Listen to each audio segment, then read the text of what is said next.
Bienvenidos a nuestro curso de residuos sólidos. Soy César Velarde y el día de hoy veremos temas de bioconversión.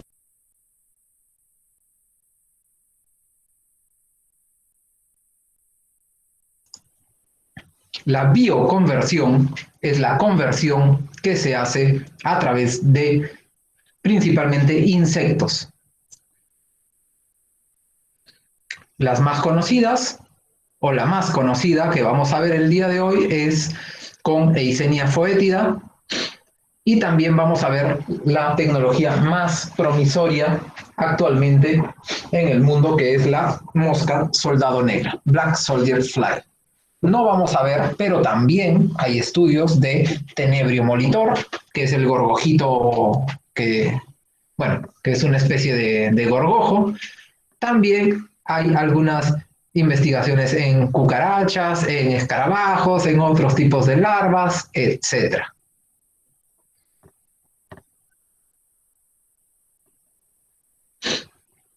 La bioconversión, como les comenté, es la conversión de residuos directamente en algún tipo de materia orgánica. Es decir, no vamos a degradar los residuos, a compostar los residuos, a que las bacterias lo conviertan en tierra vegetal, que la tierra vegetal sea absorbida por las raíces de la planta, que la planta dé fruto y ese fruto se convierta en alimento. No, no, no. Vamos a hacer que los insectos se coman los residuos, y los insectos directamente gorditos ya pueden ser usados como alimento directo o también como mejoradores de suelo o como alimento indirecto vía convertirlos en harina para alimento balanceado.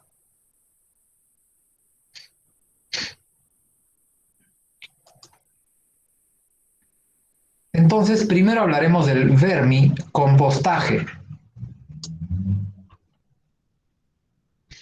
El vermicompostaje utiliza lombrices y microorganismos para procesar los residuos sólidos orgánicos de una manera controlada y para producir valiosos acondicionadores de suelos, llamado vermicompost o compost de lombriz. También se le llama humus de lombriz.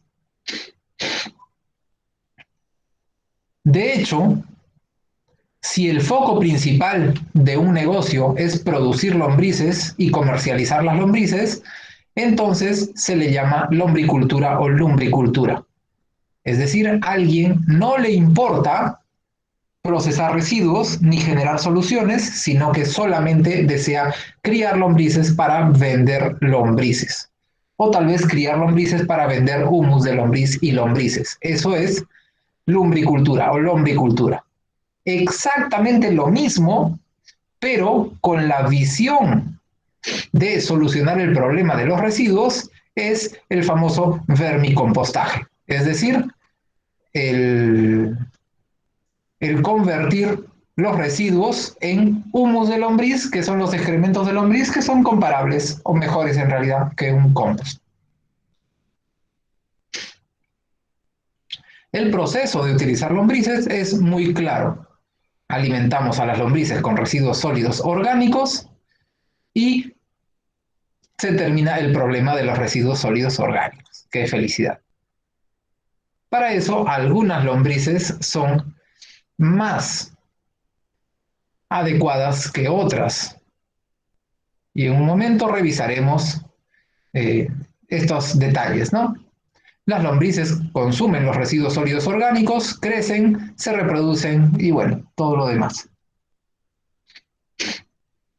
Cuando los residuos sólidos orgánicos pasan a través del intestino de las lombrices, se convierte en vermicompost. Es así que el vermicompost en realidad es solo un término sofisticado para referirse a las heces de la lombriz.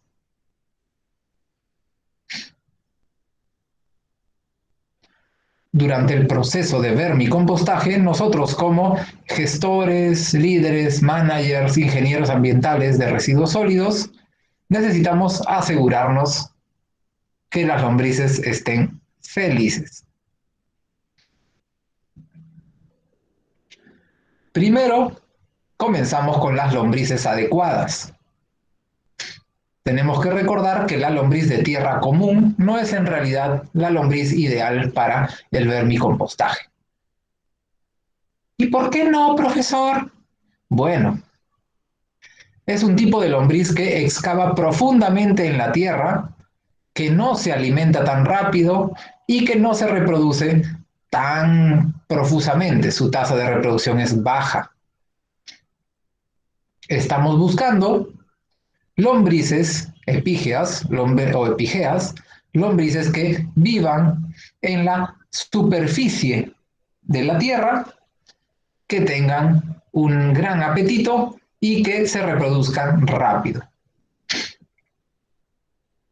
Las epígeas son lombrices que viven dentro del material orgánico en la superficie y las puedes encontrar en las pilas de compost o en los bloques de residuos orgánicos en descomposición que están en contacto con el suelo. Las dos más conocidas son la Eisenia foetida, o a veces es con F y no con PH. Creo que lo he latinizado demasiado.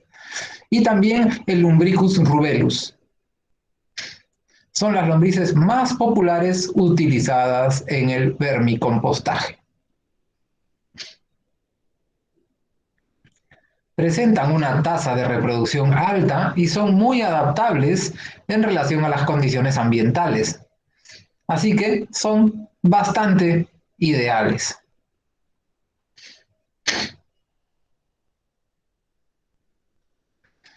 En estos hábitats de superficie pueden procesar grandes cantidades de materia orgánica hasta su peso corporal por día. Entonces, para ustedes que están pesando sus 80 y tantos kilos, después de pandemia sus 90 y tantos kilos, imagínense pues comer cada día 90 y tantos kilos de no sé, de comida. Profesor, eso ha sido un mal chiste. Es posible. Presenta una tasa de reproducción alta.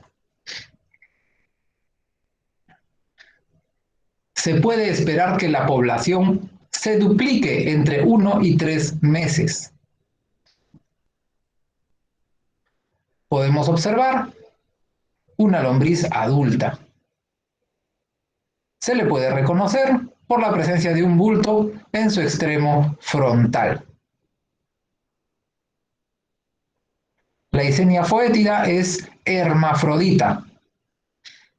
¿Profesor es hermana de Afrodita? No, eso no significa. Lo que significa que es macho y hembra a la vez. Sin embargo, dos lombrices son necesarias para la reproducción.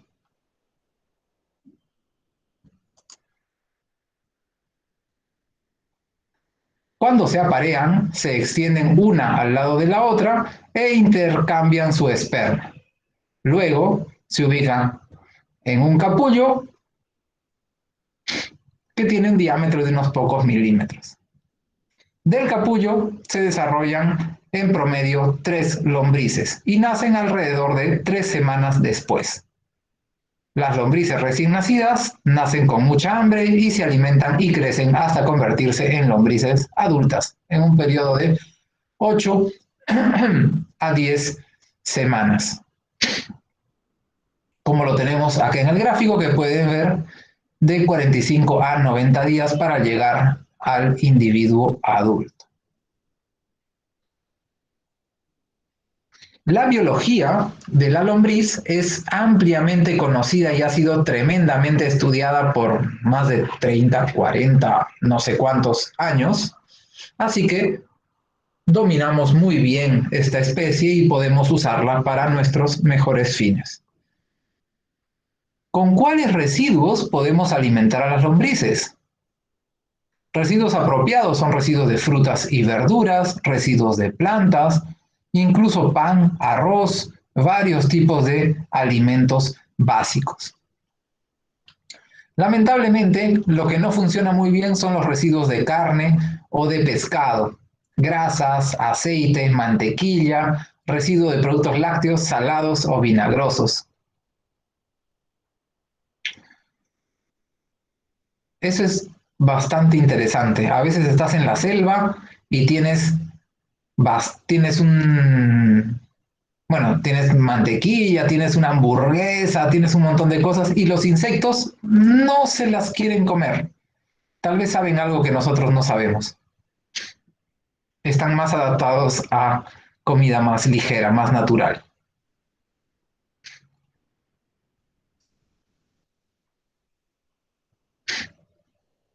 Estos animalitos requieren ciertas condiciones para estar felices. La temperatura ideal es de 20 grados. Bajo los 15 grados centígrados disminuye su actividad. Y sobre los 32 grados centígrados, las pobres lombrices desean marcharse, irse a cualquier otro lado que esté más fresco. Si llegan a 35 grados centígrados, las pobres lombrices comenzarán a morir. Para los climas calurosos, esto significa que hay que mantenerlas en la sombra y en un ambiente húmedo. La humedad es importante. Siempre se debe estar entre 70 y 85% de humedad. O tal vez sobre estos valores si tienes un clima seco y sabes que se va a evaporar justo en el tope de temperatura, ¿no? ¿Cuál es el tope de temperatura diario? ¿En qué momento del día está más cálido y hay mayor evaporación? Pueden tratar de adivinar la respuesta en el chat. Mediodía, me dicen. Pues no, es un poco después de mediodía. A mediodía llega la mayor cantidad de radiación, pero luego tardamos un tiempo, sí, más o menos a las 2, 3 de la tarde. La Tierra tarda un tiempo y el cemento tarda un tiempo en absorber toda esa radiación y luego que absorbió la radiación sigue cayendo, ese es el momento más cálido del día. Muy bien, qué bueno los que se acuerdan o tuvieron curiosidad sobre esos temas o adivinaron bien, ¿no? Temas de meteorología.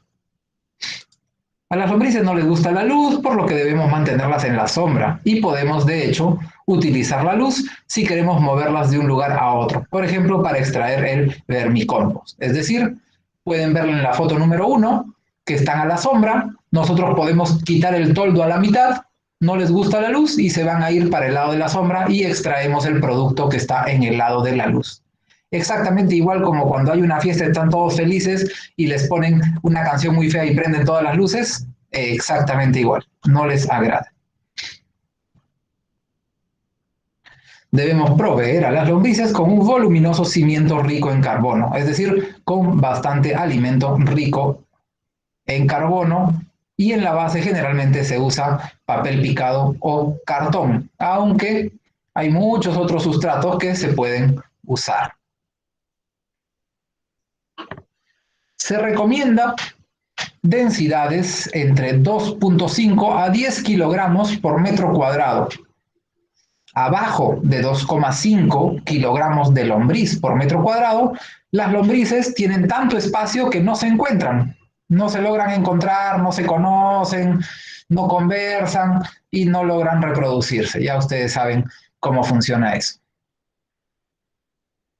Es verdad, profesor, desde que estamos en pandemia mi vida social ha bajado al 10%. Imagínate si eres una lombriz. Ni siquiera eres bonito o bonita. Y sobre los 5 a 10 kilogramos de lombrices por metro cuadrado, hay demasiadas lombrices y hay una gran competencia por el alimento, de modo que estarán bajo estrés, estarán todas estresadas. Es conveniente alimentar a lombrices de un tamaño particular.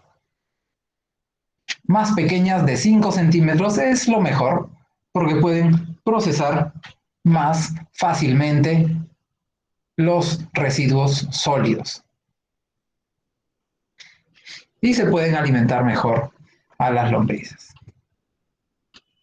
La tasa de alimentación podemos estimarla cerca de un 50% de la masa corporal de lombrices por día como material de alimentación. Si van a iniciar algún tipo de criadero, si están poniendo 10 kilos de lombriz, cada día tendrán que darle 5 kilos de residuos.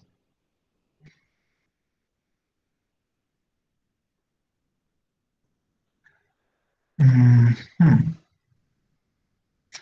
De esta manera, el 50% de la masa corporal de una lombriz, el equivalente, puede ser procesado por la lombriz cada día. Sin embargo, no debemos alimentarlas en capas de más de 10 centímetros de grosor. Es demasiado, puede aumentar la temperatura debido a procesos microbiológicos y no es muy apropiado para las lombrices, les puede dar dolor de barriga. También se pueden generar zonas anaerobias que no les agradan mucho. Hay diferentes tecnologías. Hay contenedores para lombrices, hay camas para lombrices y puede ser aplicado a nivel domiciliario, a una escala media, a nivel de vecindario o incluso en instalaciones a gran escala. Como siempre, yo les doy un abanico de tecnologías y de acuerdo a dónde estén específicamente y las condiciones sociopolíticas, económicas, etcétera, pues es que se hace el análisis de cuál es la tecnología más rentable, más efectiva.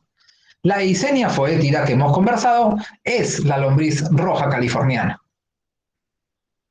Le dicen así porque es coloradita, nunca la vi yo muy roja, pero sí es mucho más roja que las otras lombrices. Y no sé por qué le dicen californiana, si vive en todo el mundo prácticamente, pero sí, esa es la famosa Eisenia foetida. Se vende mucho, pueden comprar 1 kilo, 2 kilos en una tremenda bolsa que prácticamente parece un cerebro, porque son un montón de como fideitos moviéndose y latiendo. Y es súper buena para los jardines. En la agraria venden bastante, es verdad. Muchas gracias, alumnos. Después, ¿qué más?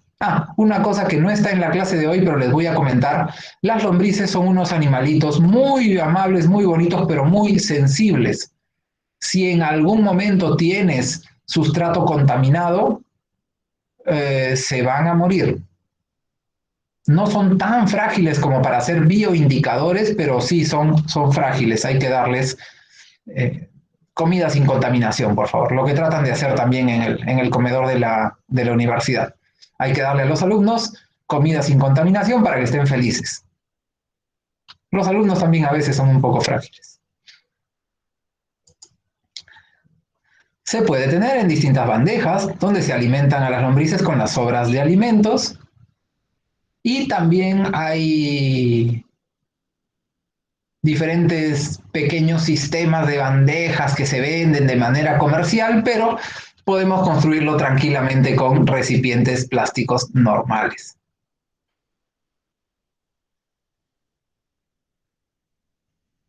Aquí tenemos otra compostera. Por ejemplo, les cuento que en Indonesia tienen unos recipientes de más o menos 2 metros de diámetro. Creo que de eso no les he traído la foto, disculpen. Y semanalmente se cosecha un 10% de cada recipiente. Es como una pizza, la divides en 10 sectores y poco a poco vas recogiendo un décimo cada semana y volviendo a recargar con alimento. Las lombrices son vendidas como alimento para camarones o procesadas en cápsulas medicinales para el consumo humano, que son bastante pedidas en Indonesia. En Indonesia, en Filipinas, también es bastante común la actividad de la piscicultura. Es muy común y da mucho dinero, entonces hay buen mercado para esto. Claro, es fácil si tu país está lleno de islas, ¿no? ¿Qué más nos preguntan? ¿Y el tipo de suelo adecuado? Cualquier suelo es bueno, profe, pero deben haber suelos mejores. Claro que sí. Un suelo para empezar se necesita alimento, mucho alimento.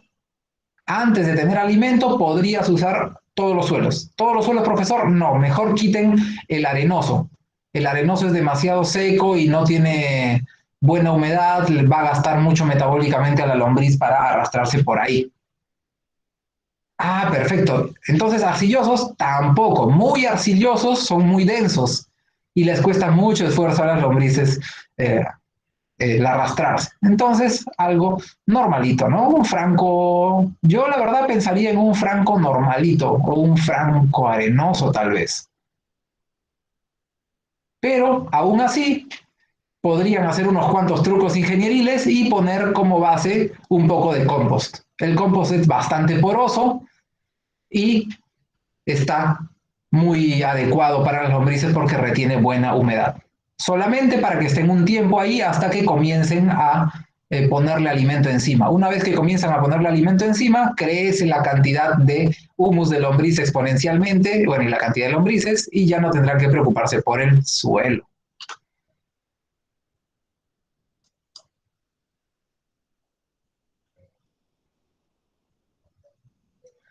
También hay, bueno, tengo un ejemplo de Indonesia, ¿no? Pero también hay modelos donde en un vecindario se usa una esquina y se apilan bandejas de 10, 15 centímetros de alto y puede apilarlas en 10 pisos. 2, 3, 4, 5, 6, 7, 8, 9, 10 pisos de lombrices tranquilamente.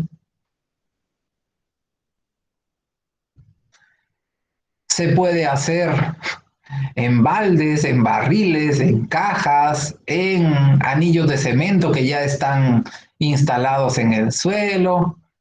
He visto que lo hacen cavando huecos en la tierra y poniendo un plástico en como aislante para que no se escapen.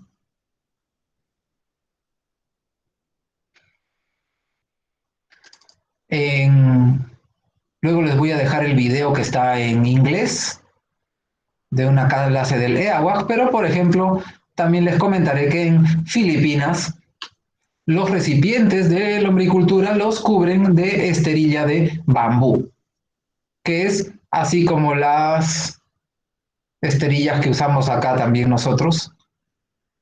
Creo que no son de bambú las nuestras, ¿no? Pero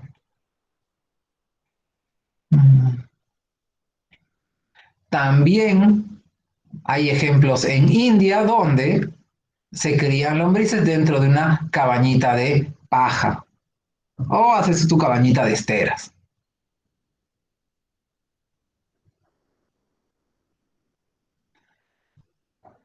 ¿Es el mejor degradador biológico de residuos orgánicos? Claro que no. Por eso es que les estoy poniendo primero la Eisenia foetida y luego les pondré a la hermosa, poderosa y demasiado hambrienta. Uy, por estar haciendo el preámbulo se me olvidó el nombre. Metia y Lucens. Bueno, también en India se tienen unas instalaciones que están cubiertas con malla. ¿Por qué? Porque las lombrices son orgánicas, están hechas de proteína y de grasa, viscosas pero sabrosas. Entonces tienes diversos predadores, no pueden venir las aves, pueden venir los ratones, las ratas, hasta los gatos, los pollos, si tienes por ahí, también. Y todos van a tratar de comerse a tus trabajadores. También hay instalaciones industriales, bueno, estas son camas de lombrices a pequeña escala. También hay instalaciones industriales, por ejemplo, en Estados Unidos, que tiene contenedores automáticos que alimentan todo lo hacen automático, ¿no? Tienen un sistema de alimentación automático, un sistema de extracción del humus automática y un sistema de compartimentalizar las lombrices para poder extraer una parte de la población. A medida que el alimento pasa por el aparato digestivo de las lombrices, el material es mineralizado y muchos nutrientes de origen vegetal se encuentran a disposición. Es decir, la lombriz logra que la materia orgánica ponga a disposición sus nutrientes para la planta. El efecto de molienda del aparato digestivo conlleva la formación de pequeños gránulos, que es típico cuando agarras el vermicompost, puedes ver los gránulos bien formaditos. El contenido de nitrógeno del vermicompost es generalmente más alto que el del compost. Es aproximadamente 1 a 2% y los nutrientes se encuentran fácilmente disponibles para las plantas. Las enzimas en los microorganismos del aparato digestivo son también muy beneficiosas para el suelo y para las plantas e incluso pueden evitar enfermedades de las plantas. Los lixiviados en los recipientes para las lombrices también pueden ser utilizados como un fertilizante líquido. Algunos lo llaman té de lombriz. Es generalmente utilizado en sistemas de escalas menores y se les denomina té de lombriz. Bueno, sí, ya se los había dicho. Las lombrices de tierra son ricas en proteínas, como les comenté, viscosas pero sabrosas. Hasta un 65% de proteínas con los aminoácidos esenciales. De vez en cuando, cada 2 o 3 años, van a encontrar en los periódicos el extra, ¿no? ¿Cómo es? Primicia, universitarios, no sé qué cuántos han hecho harina de insecto, harina de lombriz para que combatir la anemia. Y bueno, sí, la FAO ya hace más de 5 años ha sacado un gran informe que dice que en realidad los humanos deberíamos comer insectos. Los insectos producen mucha más proteína por cantidad de alimento y de agua y de espacio que conseguir nuestra proteína de la vaca. Aunque bueno, los ambientalistas, y me cuento yo, tratamos de minimizar prácticamente al cero nuestro consumo de proteína de vaca. Profe, ¿pero no es vegetariano? No, para nada. La carne de vaca tiene tanta huella de carbono que si se me antoja carne de vaca, me compro carne de cerdo, que tiene una huella de carbono mucho más baja. Son un alimento probiótico muy bueno para peces y aves domésticas.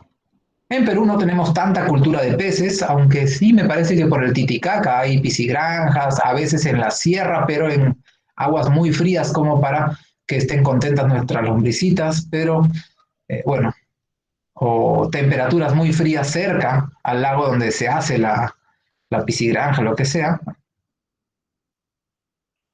En los últimos 10 años, las lombrices de tierra han sido muy bien estudiadas debido a sus propiedades medicinales.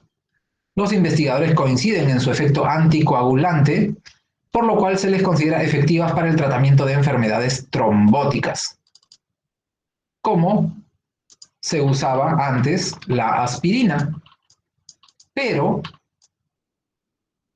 parece, tendrían que verificarlo con algunos papers, que no trae tantos efectos adversos como trae la aspirina.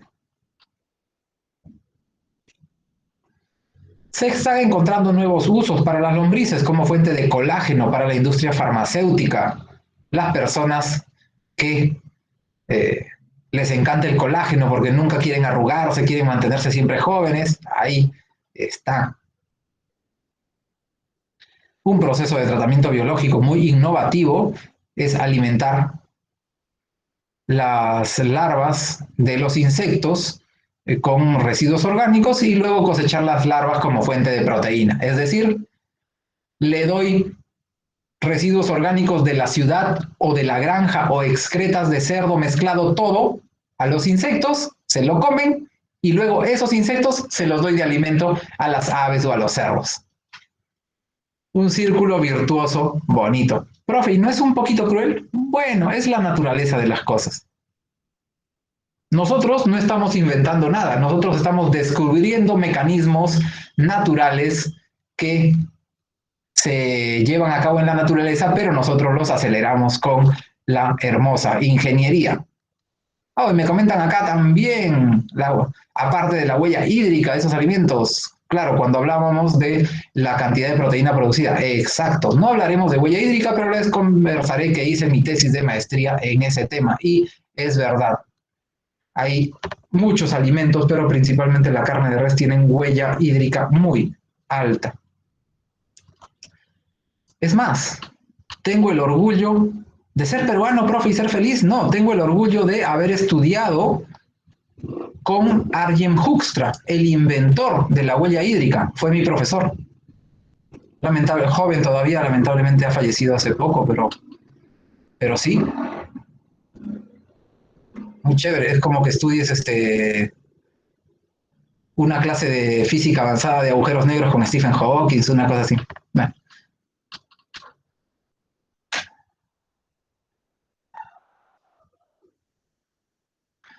Y el versus más esperado, compostaje versus vermicompostaje o humus de lombriz, que se le dice más humus de lombriz acá en Perú. El compostaje es la biooxidación acelerada de materia orgánica con etapa termófila. El vermicompostaje es la estabilización y biooxidación de la materia orgánica sin etapa termófila. Obviamente, ustedes que ya saben que todo está conectado, ya conectaron que termófilo, calor, calor, evaporación. Uy, mi pobre nitrógeno se fue a la atmósfera. Lento proceso de humificación y maduración, 4 a 6 meses. Y el vermicompostaje, proceso de humificación y maduración más intenso, 3 a 4 meses. Es decir, podría ser hasta la mitad del compostaje. Menor riesgo y dedicación en su manejo, mientras el vermicompostaje tiene mayor riesgo y dedicación en su manejo. Eso, pues, es la verdad de la vida.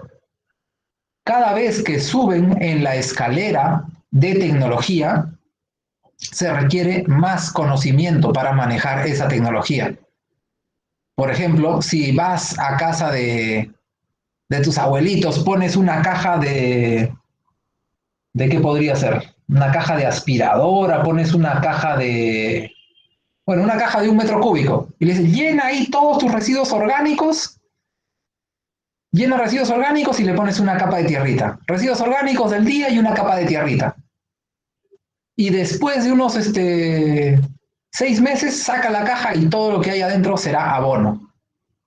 Pueden seguir tus instrucciones bien, pueden seguir tus instrucciones mal, y aún así el proceso de compostaje, de degradación, bioxidación acelerada de la materia orgánica con etapa termófila se va a dar.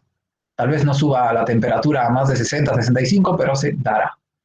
Pero lamentablemente, si le dicen lo mismo con lombrices, hay algunos factores por los cuales las lombrices se podrían estresar y no funcionar correctamente. El compostaje tiene mayor eliminación de patógenos y semillas de malas hierbas viables porque tiene etapa termófila. El vermicompostaje, pues no. El compostaje tiene menor acción antibiótica en el suelo.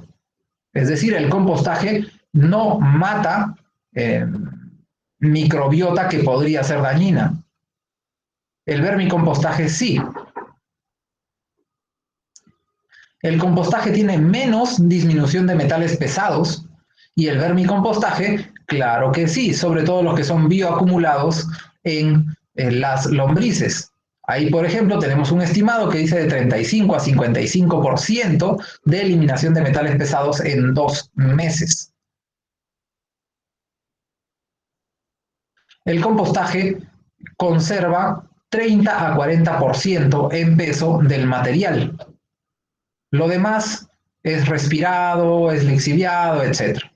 El vermicompostaje convierte el 60% de los residuos.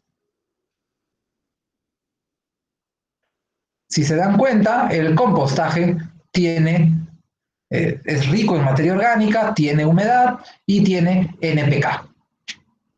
El vermicompostaje tiene un poco más de materia orgánica, más humedad, prácticamente el doble, y tiene más NPK. ¿Qué es lo que más nos interesa? El nitrógeno. El nitrógeno es buenísimo para las plantas. Y además, el compostaje solo produce abono orgánico y el vermicompostaje produce abono orgánico y además alimento animal. Algunas preguntas. ¿Pueden vivir en suelos contaminados con metales pesados? Sí, hay técnicas de bioremediación de suelos contaminados. Hay bioremediación por hongos, fungoremediación, hay remediación bacteriana, hay remediación con lombrices, hay fitorremediación, hay remediación con estos, ¿cómo se llaman estos animalitos de una sola célula? Bueno, hay diferentes tipos de remediación. ¿Y qué más? Como regalo les dejaré luego links a videos mucho más interesantes que la clase del profesor porque tienen preproducción, postproducción y mucho audiovisual que los llevarán al hermoso mundo de la bioremediación. Otra pregunta que nos dicen, ¿por qué se estresan las lombrices? Bueno, por lo mismo que se estresan todos los otros animales vivientes. El estrés es la incomodidad ante el medio. Te puedes estresar biológicamente por mucha temperatura, por muy poca temperatura, por falta de alimento, por falta de humedad, por exceso de humedad, por exceso de competencia. Si es que estás en una fiesta de mal ejemplo, pero igual, si estás en una fiesta y hay un chico que está y tienes a todas tus amigas interesadas en el mismo chico, pues lamentablemente la competencia estresa. Aunque en este caso el chico sería materia orgánica y todas tus amigas serían unas lombrices. Bueno, cosas de las analogías. Te puede estresar el pH no adecuado y cosas así. Y ahora, mi tecnología biológica favorita. ¿Por qué? Es muy buena, profesor. Eh, Todas las tecnologías son buenas para algo, pero esta tecnología es muy poderosa. Los amigos le decimos BSF o Black Soldier Fly, pero también se le puede decir mosca soldado negra o se le puede decir Hermetia illucens.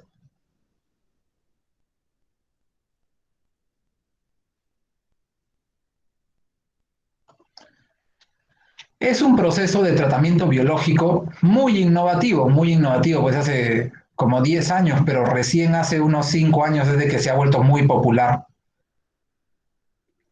que es alimentar con residuos orgánicos a las larvas de insectos y luego cosechar las larvas como fuente de proteína. Se han estudiado todos los insectos del mundo. Profesor, ¿todos? No, pues solamente los viables para la bioconversión. Y se encontró que esta especie es tremendamente voraz.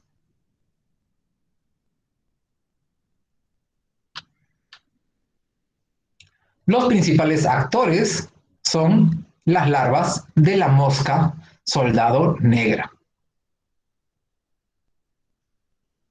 ¿Les gustan las larvitas? ¿Les dan miedo los insectos viscosos? Larvas de casi 1 centímetro. Son personas que se asustan cuando encuentran un gusano en su papa o en su manzana. Tan bonitos que son los insectos.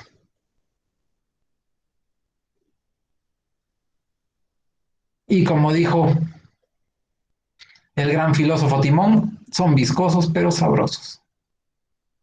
La bioconversión de las larvas de la mosca soldado negra convierte diferentes fuentes de residuos orgánicos en productos finales de gran valor, como larvas ricas en nutrientes que pueden ser utilizadas como alimento para animales o como acondicionadores de suelos ricos en nutrientes. En este proceso utilizamos el voraz apetito de las larvas de la mosca soldado negra. Ellas no solo procesan grandes cantidades de material orgánico, sino que también lo hacen muy rápido. Luego les pasaré un video donde podrán verlas alimentándose de una trucha entera, una trucha cruda, una trucha cocida, y en unas cuantas horas o en varias horas la desaparecen. Literalmente la desaparecen. Profesor, ¿qué? ¿No en 90 días como el compostaje? No. Profesor, ¿qué no en 60 días como la lombricultura? No. Profesor, ¿qué no en 20, 30 días como la biodigestión? No. En horas. Esto es lo que quedó. La trucha de la izquierda está cruda y la trucha de la derecha está cocida. Profesor, ahí a la derecha no hay ninguna trucha. Es verdad. Y no han pasado ni siquiera 7 horas. Han pasado 6 horas con 24 minutos. Las dos eran exactamente iguales y una ya desapareció.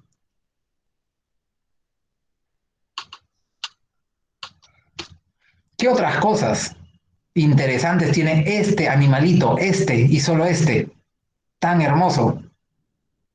Una vez que las larvas han procesado el material y han adquirido mucho más peso, pueden ser cosechadas y a partir de ahí pueden ser usadas como alimento para los animales.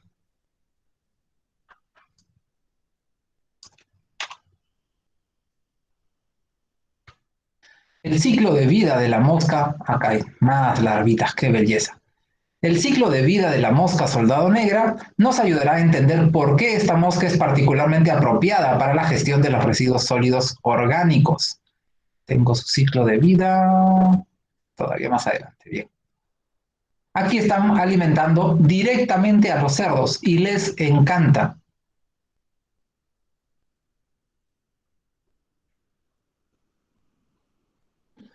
El ciclo de vida de la mosca soldado negra nos ayudará a entender por qué esta mosca es particularmente apropiada para la gestión de los residuos sólidos orgánicos y es la favorita del profesor Velarde.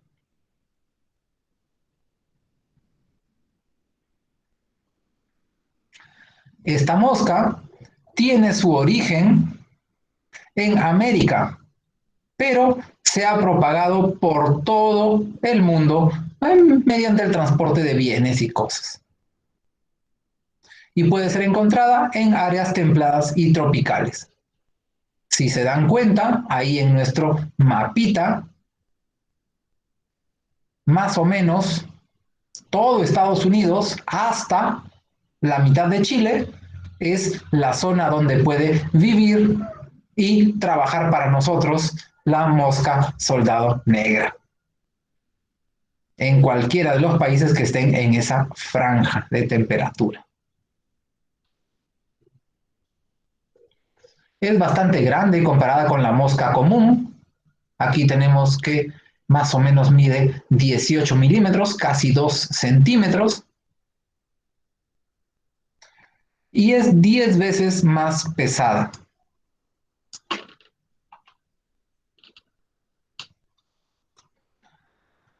Una mosca adulta de la Hermetia ilusens vive una semana aproximadamente. Durante este tiempo no requiere alimento, lo que significa que no se mueve de una fuente de alimentos a otra, no se acerca a la comida y por lo tanto no puede propagar enfermedades. Ya se imaginarán, su actividad principal durante la etapa adulta es bastante simple. Solo debe encontrar una pareja y reproducirse. Es como si fuera una princesa de Disney, es de las antiguas. Una mosca adulta vive cerca de una semana y durante este tiempo se aparea y la hembra pone alrededor de 1000 huevos cerca de una fuente de alimentos apropiada. Esto puede ser una gran variedad de material orgánico. originalmente se desarrolló siendo coprófaga, pero ahora acepta de todo. Como buen peruano, acepta de todo. Entonces, fuente de alimento pueden ser alimentos, residuos de mercados, estiércol, residuos de matadero, excrementos humanos, etc. Los huevos tardan alrededor de 3 días en salir del cascarón y pequeñas larvas emergen. Y tendrán solamente el tamaño de 1 milímetro.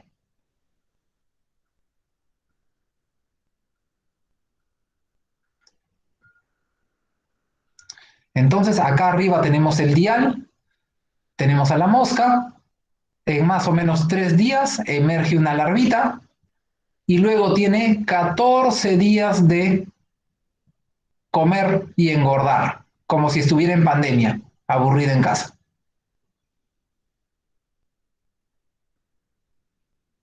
Estas pequeñas larvas buscan fuente de alimento y se alimentan por un periodo superior a 14 días.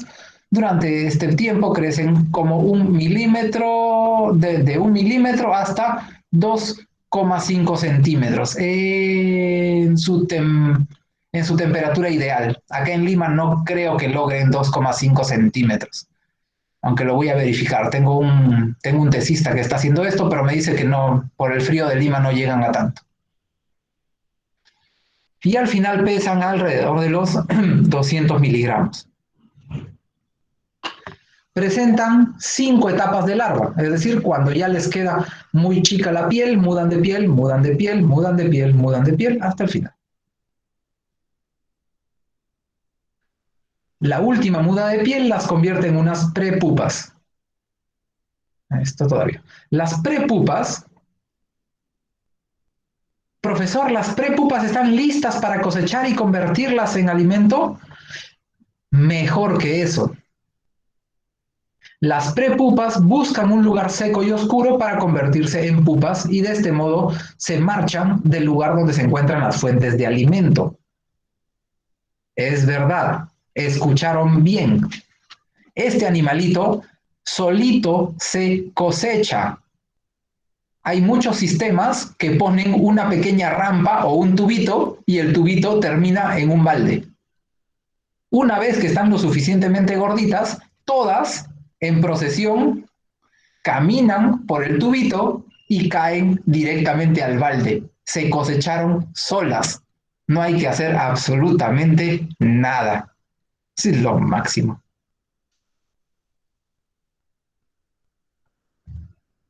Su transformación en pupas tarda alrededor de 3 semanas, que es lo que no está dibujado acá en esta torta, porque es una pupa inmóvil. Son 3 semanas hasta que sale una mosca. Ese es el ciclo de vida natural. Nosotros ahora queremos utilizar todo ese poderoso conocimiento para diseñar una instalación de tratamiento de residuos. Entonces, vamos a querer manejar las instalaciones para reproducción y cultivo de larvas, que nos va a garantizar un suministro constante de larvas pequeñitas, que son las más hambrientas y que crecen más, bueno, y que durante su crecimiento consumen más y, bueno, eliminan los residuos. También vamos a necesitar proveer a las moscas, es decir, ya no a las larvitas, sino a las moscas voladoras que están acá, un ambiente que las mantenga felices y las estimule a aparearse. Esto significa suficiente luz, espacio y humedad, o incluso una fuente de agua para que estén contentas. En la jaula, que pueden ver acá, proveemos a las hembras de un medio en la que les gusta y donde pueden poner sus huevos. Por ejemplo, esta lámina de cartón corrugado. Esta lámina de cartón corrugado se pone sobre una fuente de agua que les hace pensar que hay suficiente humedad para que las nuevas larvas estén felices. También se pone cerca del alimento para que ellas detecten que algo huele mal y que es perfecto alimento para cuando emerjan las larvitas. Cada una de estas plaquitas contiene de 800 a 1000 huevos. Una vez que las larvitas salen del cascarón, se mantienen en una guardería por 5 días. Este es el sistema que han desarrollado la gente de EAWAG.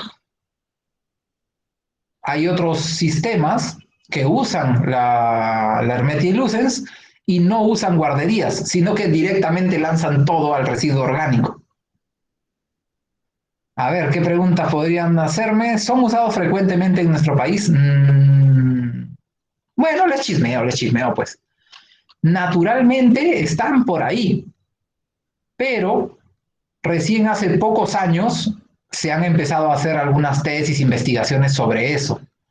Los franceses del IRD tienen un convenio con la Universidad Cayetano Heredia y ya han ganado 2 años, me parece, el Innovate Perú con esta tecnología de bioconversión.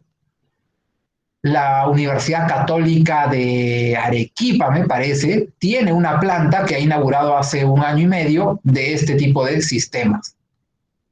El profesor Velarde propuso algo de esto alguna vez a la universidad, pero me dijeron que no hay espacio y no hay presupuesto y no hay nada de ideas nuevas. Ninguna idea nueva se puede hacer. Solamente ideas, bueno. Profesor, ¿está resentido? No, no es cierto.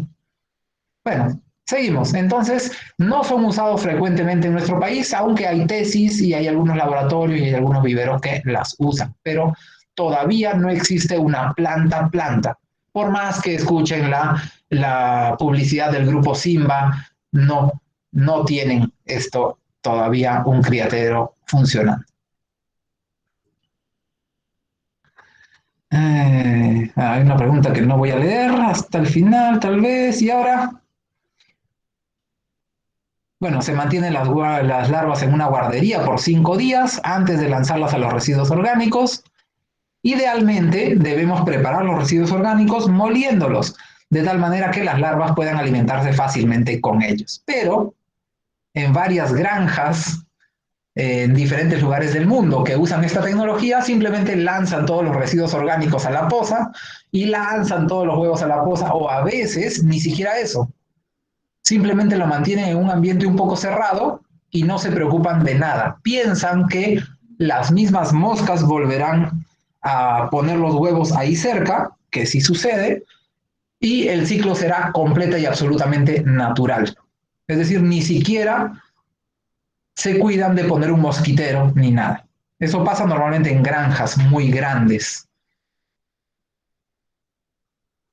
En general, para hacerlo de manera técnica, se adiciona una cantidad definida de larvas para una cantidad dada de residuos.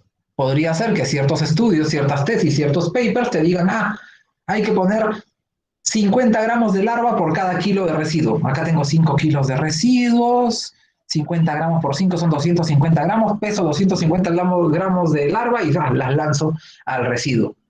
Y y esa es la dosificación más eficiente, ¿no? Si uno quiere hacerlo de manera súper técnica. Pero, una vez más, hay diferentes lugares en el mundo donde la gente que usa esto no es científica ni nada, sino que tiene una granja, tiene una producción de residuos orgánicos y lo único que hace es lanza todo lo que encuentra y bueno, deja que más o menos la naturaleza siga su curso. Además de eso, la cantidad de larva varía dependiendo del sustrato. Para residuos orgánicos de alimentos, por ejemplo, se necesitan más o menos 8.000 larvas para tratar 1 kilogramo por día.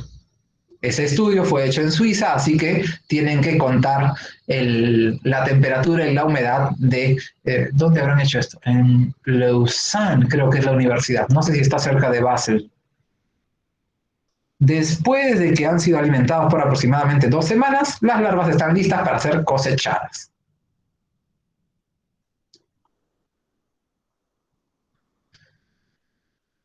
Para cuando estamos realizando la cosecha, los residuos orgánicos han sido reducidos en un 80 a 90%. Nunca crean todos los porcentajes que les cuento porque son los porcentajes de la teoría. Cuando lo hagan ustedes en su jardín o en su planta o en el piloto para su tesis, les saldrá un poco menos.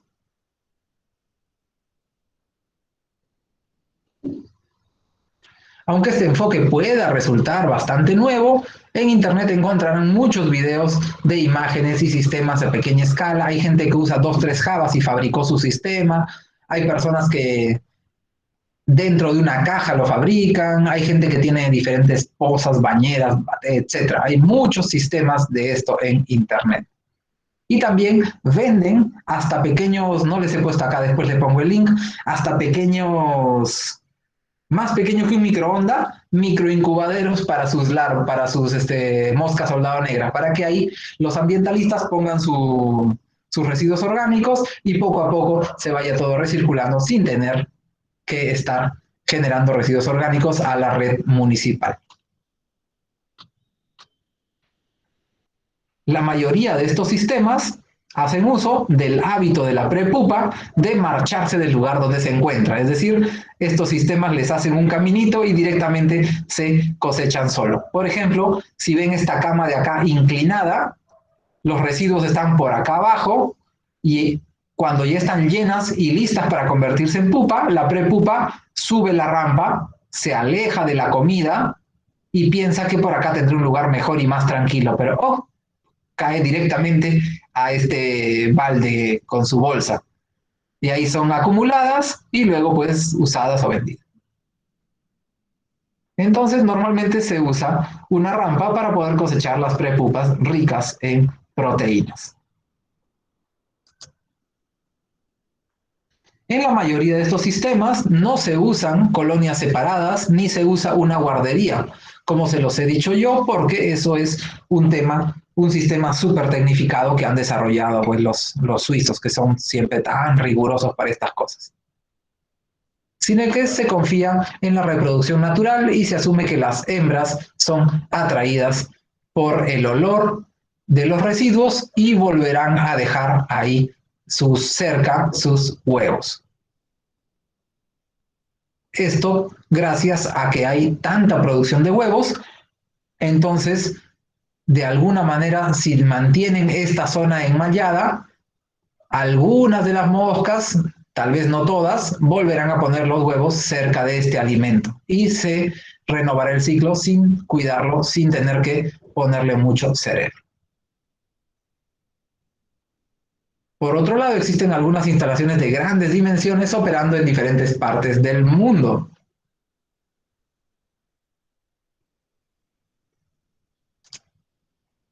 Están diseñadas para procesar más de 60 toneladas de residuos orgánicos por día. Profe, pero 60 toneladas no son nada. Lima genera muchísimo más que eso. Bueno, alumno, alumno, alumno, alumno. Lima no es normal. Jamás en ningún lugar del mundo se les va a ocurrir hacer una ciudad tan, pero tan grande. Es un gran error. Las macro ciudades, 4, 5 o el top 10 de las macro ciudades del mundo son terribles.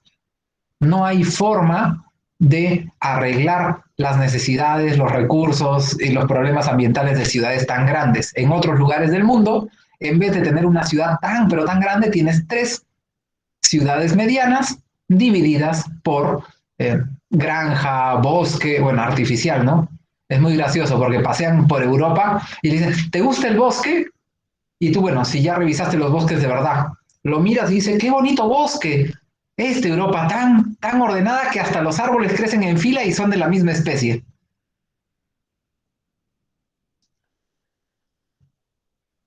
Bueno, estas, estas instalaciones que procesan más de 60 toneladas de residuos orgánicos por día no solamente tienen ingresos por la venta de larvas, que para eso tiene que haber mercado, ¿no? Si yo me pongo a hacer acá en mi balcón, en mi jardín, en mi sala, me pongo a cultivar larvas, ¿a quién se las voy a vender?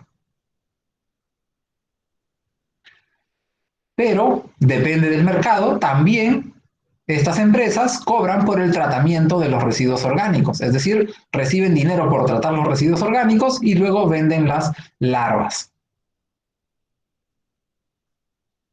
Tenemos por aquí, ¿dónde se podría conseguir este insecto? Hay muchas formas de conseguirlo. Lo primero podría ser poniendo trampas para insectos cerca de algún tipo de ganadería. Ay, profe, qué difícil. Una ganadería para carne, ganado cebú, toros, está ahí en calle 3 nada más, subiendo por Avenida del Sol. ¿Era calle 3 y ya era calle 5? No sé. Ahí podrían tratar de conseguir ustedes. ¿Dónde más? Podrían tratar de comprarle a la agraria, pero me dicen que se hacen de rogar, como que piensan que es una tecnología súper desconocida y de vanguardia y no la quieren vender, no sé. A ver, yo no he ido a preguntar. Los alumnos interesados que fueron a preguntar dijeron que era súper difícil. ¿Qué más? En lugares donde se hace bastante compostaje, tienes pilas de compost grandes, ahí vas a encontrar. Por ejemplo, la gente no puedo decir el nombre, estamos grabando, este, de una conocida empresa de compostaje que funciona también en Piura, reporta que en todas sus pilas de compost hay un montón de larvas de mosca soldado negra. ¿Por qué? Porque vienen atraídas por el alimento y tratan de alimentarse antes de que el compost suba mucho de temperatura. ¿Por qué hay personas tan entusiasmadas con la utilización de esta mosca? Pues, por supuesto, la reducción de residuos orgánicos es impresionante, el proceso que en general es fascinante, pero se trata de los productos. Luego del tratamiento, solamente te quedan residuos de larva parecidos al vermicompost y larvas que son alimenticias. Bueno, acá hay otro sistema. Se puede obtener de 100 a 200 kilogramos de larva por tonelada de residuos. Lamentablemente, este proceso no elimina todos los patógenos. Esto significa que si hay cierta contaminación en el material de entrada, esa contaminación podría llegar hasta el final de la cadena. Es decir, si les dimos alimento contaminado, luego nuestras larvas estarán contaminadas y luego cuando le demos de alimento a las gallinas, a los peces, también esa contaminación pasará. Y lo mismo pasa para el vermicompost. Les comentaba acerca de plantas grandes. Aquí tenemos la de Enterra en Canadá, Enviroflight en USA, Protix en Netherlands, los Países Bajos, AgriProtein en Sudáfrica y JM Green en China. Estas son las grandísimas plantas conocidas hasta el 2017. 2018. No tengo nuevos reportes, obviamente no estoy en el círculo de los investigadores internacionales o de los grandes empresarios internacionales, así que esta es la información más actualizada que tengo. Las larvas consisten en 40% de proteína y 30% de grasa, es decir, un gran alimento. Es una atractiva fuente de alimentación para animales y pueden reemplazar tranquilamente los alimentos balanceados en base a harina de pescado. Aquí tenemos los dos productos, el residuo y las larvas.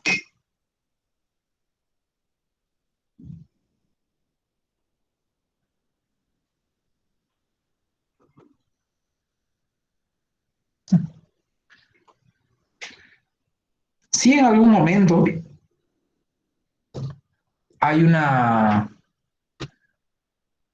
se implementa esta tecnología, podría competir con el alimento a base de harina de pescado.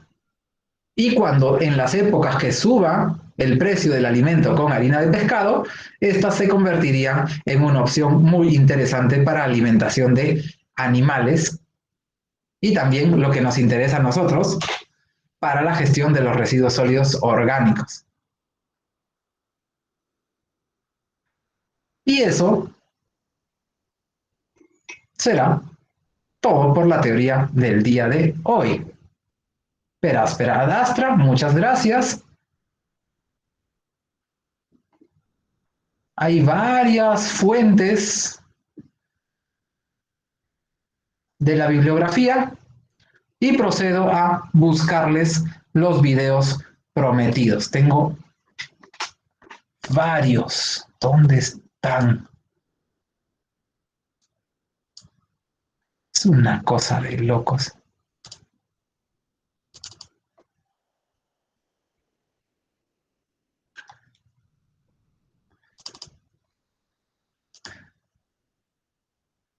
¿Degradan más rápido la materia que las lombrices? Claro que sí, ya lo expliqué.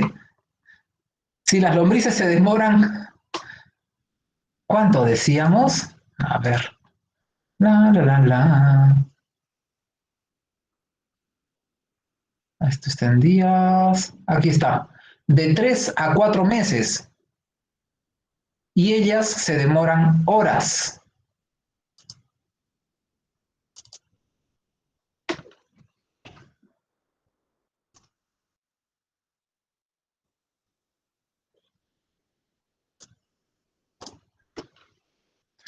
Vamos a ver. Ah, también existe bioconversión por cucarachas. Tengo acá videos. Las biocucarachas o bioconversión por cucarachas tiene cierta ventaja y es de que las cucarachas pues no mueren con nada, ¿no? Es decir, en cualquier lugar del mundo las vas a encontrar y aguantan todo tipo de comida y bueno, y lo las trituras y tienes bastante proteína.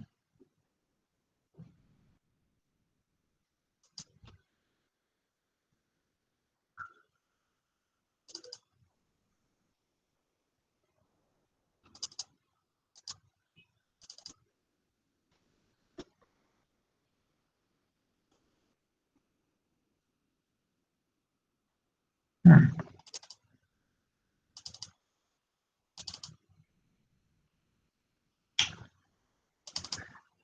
Tengo los videos, pero no tengo la URL. Vamos a ver.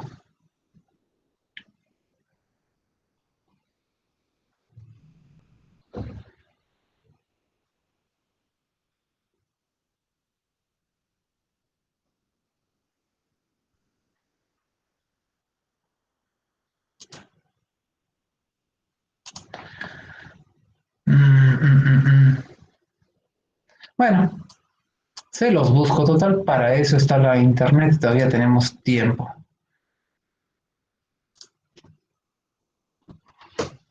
Laxordier Ray.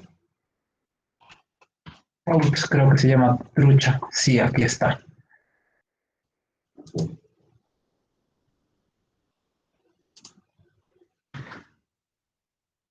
Todavía hay tiempo. Excelente. Entonces, les pongo el video directamente aquí.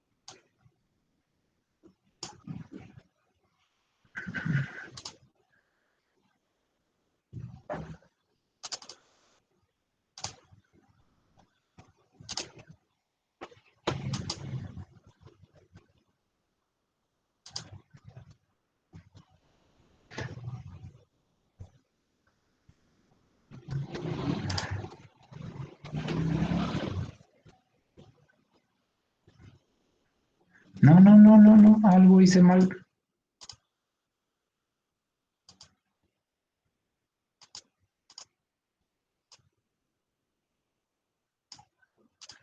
Ahora sí.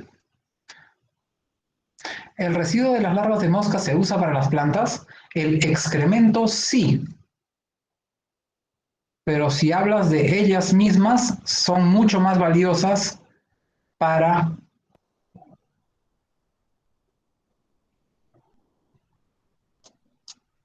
son mucho más valiosas para alimento eh, animal. Ahí está. Ahora sí lo hice bien.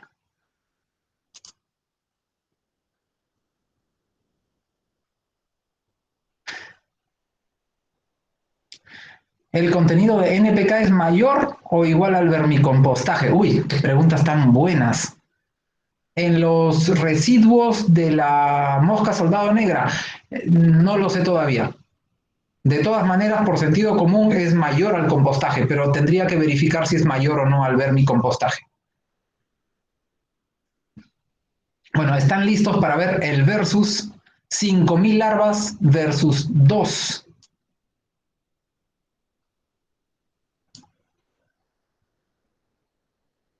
truchas. Ahí va.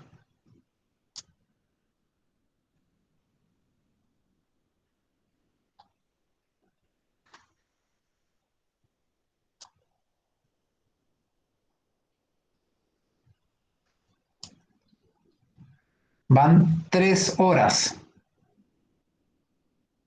3 horas y media, 4 horas, 4 horas y media, 5 horas, 5 horas y media, 6 horas, 6 horas y media, 7 horas.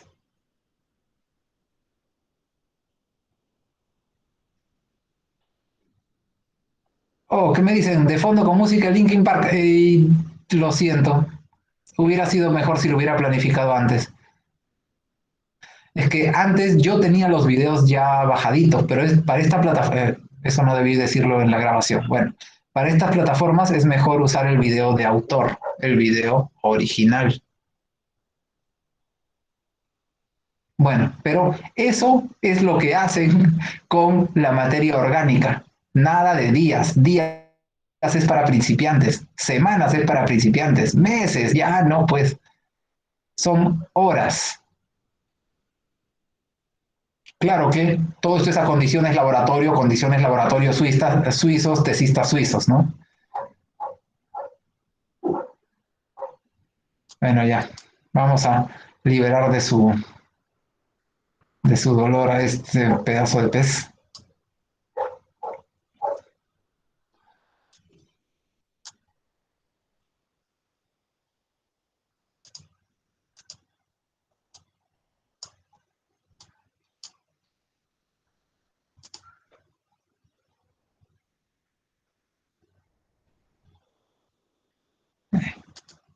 Y bueno,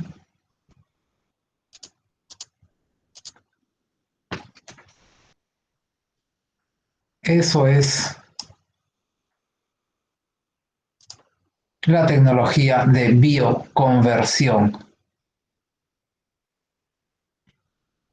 ¿Dónde tenía yo un video de una planta? A ver, déjenme ver si lo encuentro. Sí, exactamente, este es el otro que quería mostrarles. Actualmente ambos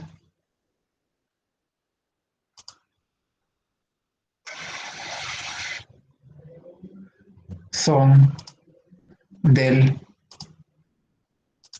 EAWAG.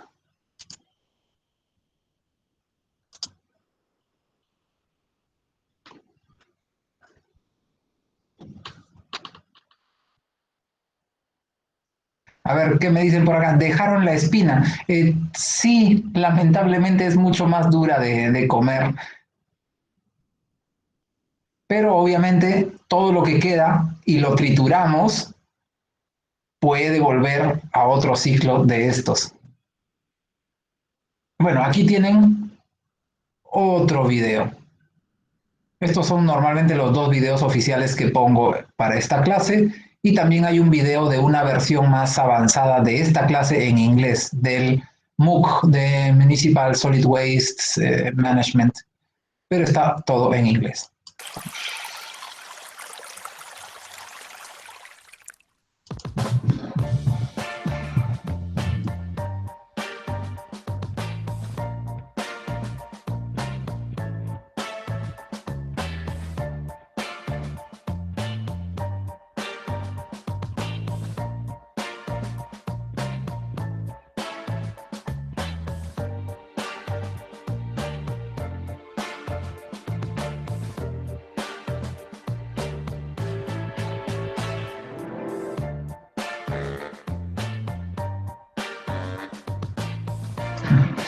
Traté de activar la traducción automática, pero lamentablemente no es hablado.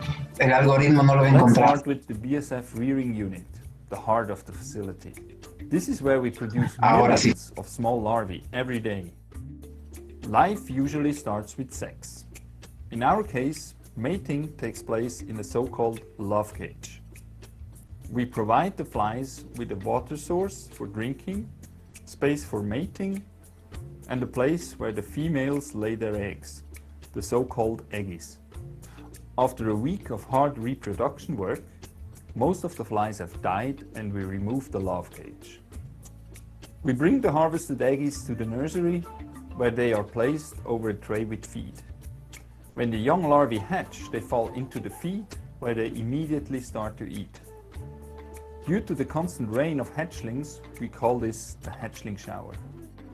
After 5 days of feeding, the young larvae, the so-called limadol, are ready for the waste treatment. We need about 600 to 800,000 larvae for 1 ton of waste. We thus have to separate the larvae from the feed and count them. Of course, we only count a few grams and extrapolate the total number.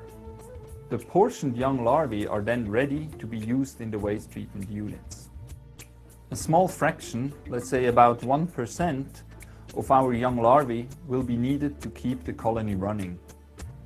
They are fed a mixture of chicken feed and water for about 2.5 weeks, until they transform into prepupae and are ready to pupate. They do this in boxes with a moist pupation material where they will bury themselves and go through metamorphosis. The time it takes from pupa to adult varies from 10 to 20 days.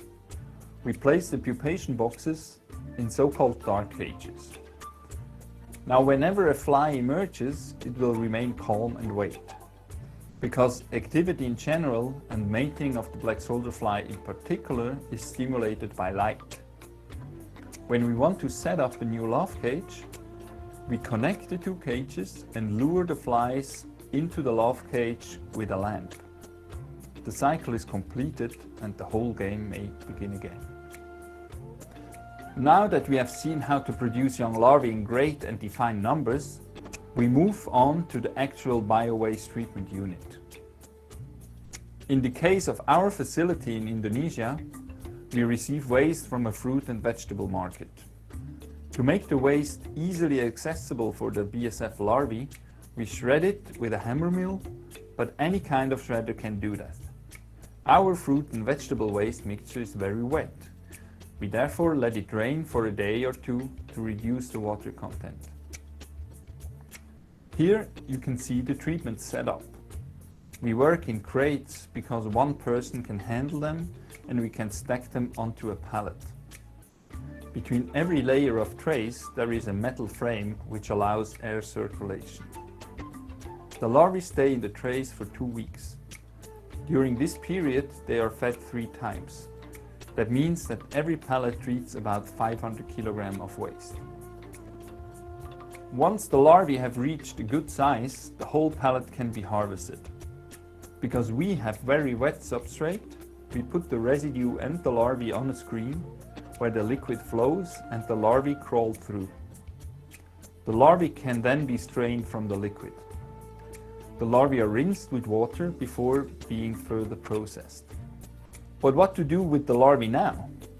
This really depends on the local situation.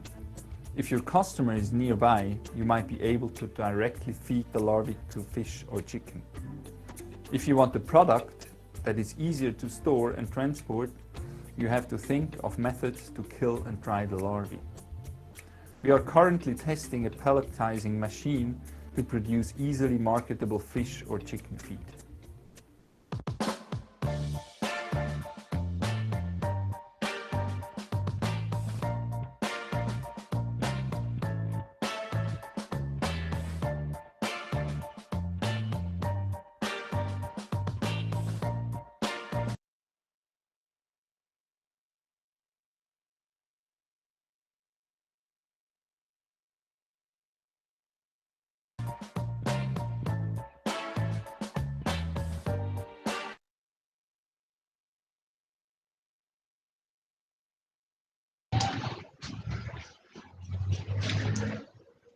Bueno,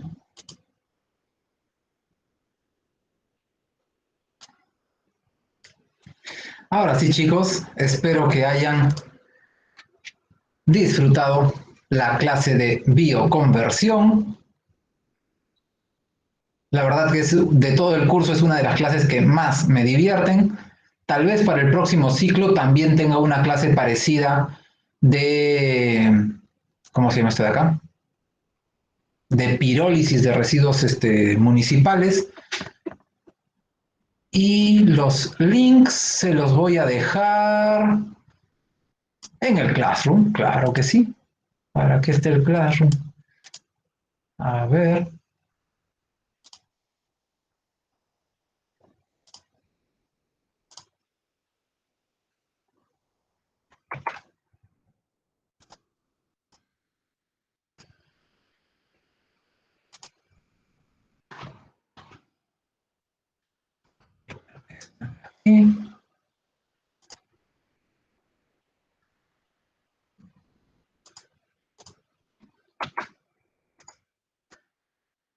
Y también la de larvas versus zombies. Ah, no, diré versus trucha.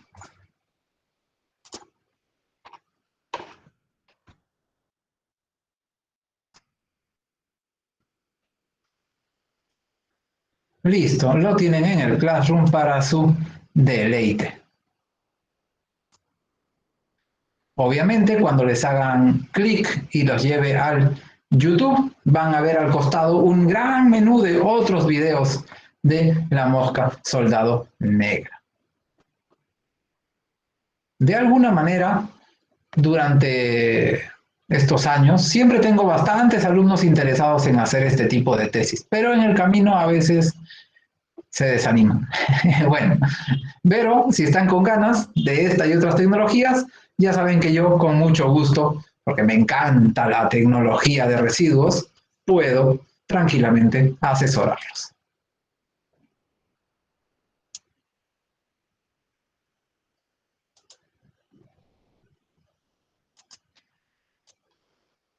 Procederé a dejar de grabar.